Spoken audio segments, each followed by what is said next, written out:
Chapter 6. Our new conductor, just shipped, had been without sleep for 20 hours. Such a thing was frequent from St. Joseph, Missouri to Sacramento, California. By stagecoach it was nearly 1,900 miles, and the trip was often made in 15 days. The cars can do it in 4.5 now.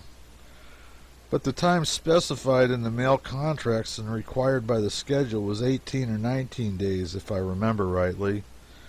This was to make fair allowance for winter storms and snows and other unavoidable causes of detention. The stage company had everything under strict discipline and good system. Over each 250 miles of road they placed an agent or superintendent and invested him with great authority.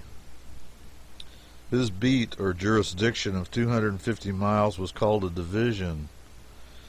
He purchased horses, mules, harness, and food for men and beasts, and distributed these things among his stage stations from time to time, according to his judgment of what each station needed. He erected station buildings and dug wells. He attended to the paying of the station keepers, hostlers, drivers, and blacksmiths, and discharged them whenever he chose. He was a very, very great man in his division, a kind of grand mogul, a sultan of the Indies, in whose presence common men were modest of speech and manner, and in the glare of whose greatness even the dazzling stage driver dwindled to a penny dip. There were about 8 of these kings all told on the overland route. Next in rank and importance to the division agent came the conductor. His beat was the same length as the agent's, 250 miles. He sat with the driver and, when necessary, rolled that fearful distance night and day, without other rest or sleep than what he could get perched thus on top of the flying vehicle. Think of it, he had absolute charge of the mails, express matter, passengers, and stage, until he delivered them to the next conductor and got his receipt for them. Consequently, he had to be a man of intelligence, decision, and considerable executive ability.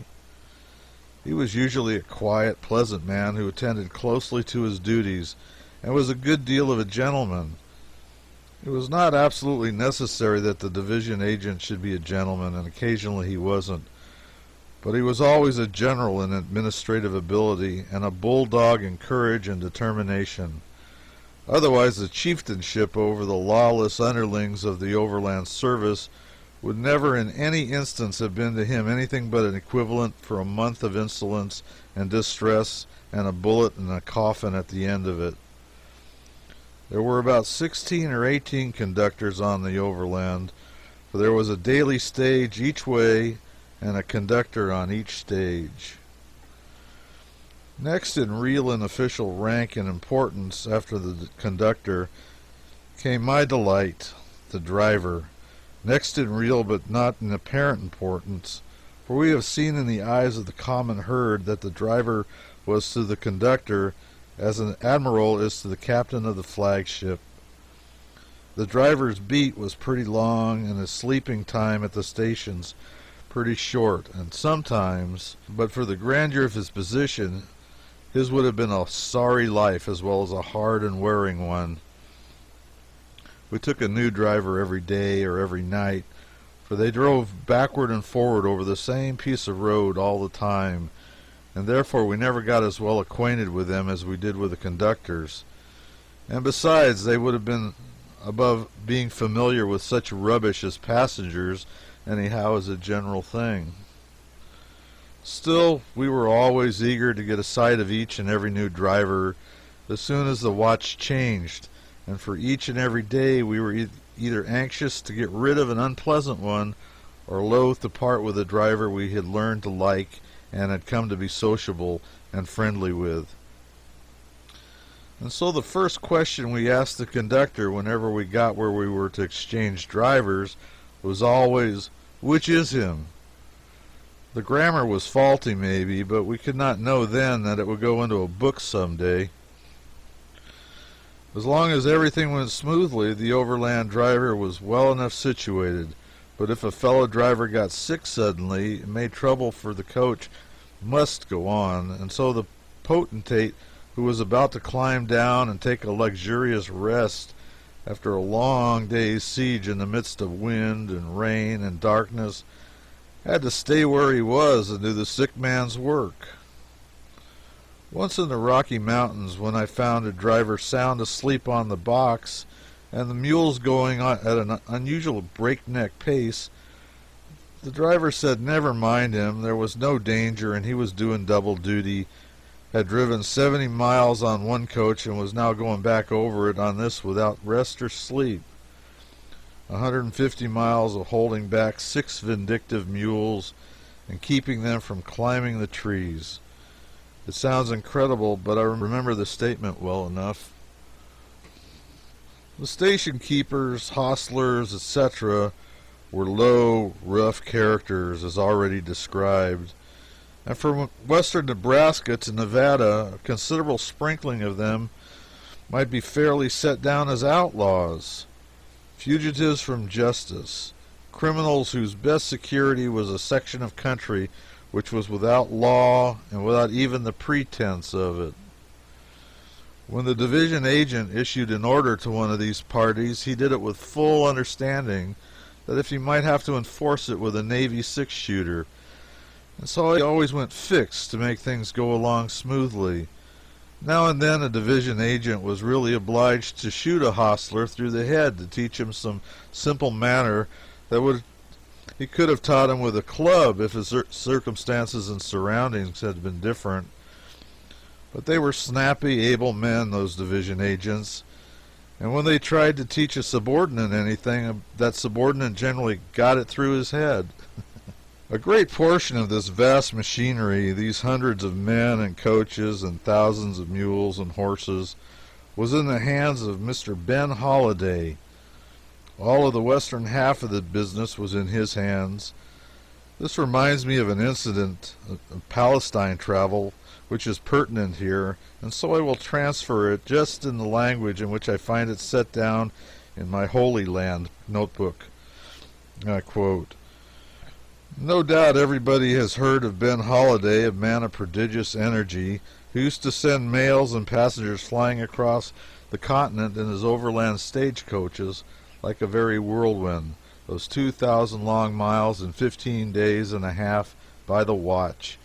But this fragment of his story is not about Ben Holliday, but about a young New Yorker boy by the name of Jack, who traveled with our small party of pilgrims in the Holy Land, and who had traveled to California in Mr. Holliday's overland coaches 3 years before, and had by no means forgotten it or lost his gushing admiration of Mr. H. Aged 19, Jack was a good boy, a good-hearted and always well-meaning boy, who had been reared in the city of New York, and although he was bright and knew a great many useful things, his scriptural education had been a good deal neglected, to such a degree, indeed, that all Holy Land history was fresh and new to him, and all Bible names mysteries that had never disturbed his virgin ear. Also in our party was an elderly pilgrim who was the reverse of Jack, in that he was learned in the Scriptures and an enthusiast concerning them. He was our encyclopedia, and we never tired of listening to his speeches, nor he of making them. He never passed a celebrated locality from Bashan to Bethlehem without illuminating it with an oration. One day when camped near the ruins of Jericho, he burst forth with something like this: "Jack, do you see that range of mountains over yonder that bounds the Jordan Valley? The mountains of Moab, Jack. Think of it, my boy. This actual mountains of Moab, renowned in Scripture history. We're actually standing face to face with those illustrious crags and peaks, for all we know." Dropped his voice impressively. "Our eyes may be resting at this very moment upon the spot where lies the mysterious grave of Moses. Think of it, Jack. Moses who?" Falling inflection. "Moses who, Jack? You ought to be ashamed of yourself. You ought to be ashamed of such criminal ignorance. Why, Moses, the great guide, soldier, poet, lawgiver of ancient Israel. Jack, from this spot where we stand to Egypt stretches a fearful desert, 300 miles in extent, and across that desert that wonderful man brought the children of Israel, guiding them with unfailing sagacity for 40 years upon the sandy desolation and upon the obstructing rocks and hills, and landed them at last safe and sound with insight of this very spot. And where we now stand, they entered the promised land with anthems of rejoicing. It was a wonderful, wonderful thing to do, Jack. Think of it. 40 years? Only 300 miles? Humph, Ben Holliday would have fetched them across this in 36 hours. The boy meant no harm, but he did not know that he had said anything that was wrong or irreverent, and so no one scolded him or felt offended with him, and nobody could but some ungenerous spirit, incapable of excusing the heedless blunders of a boy. Well, at noon on the 5th day out, we arrived at the crossing of the South Platte, alias Julesburg, alias Overland City, 470 miles from St. Joseph, the strangest, quaintest, funniest frontier town that our untraveled eyes had ever stared at and been astonished with.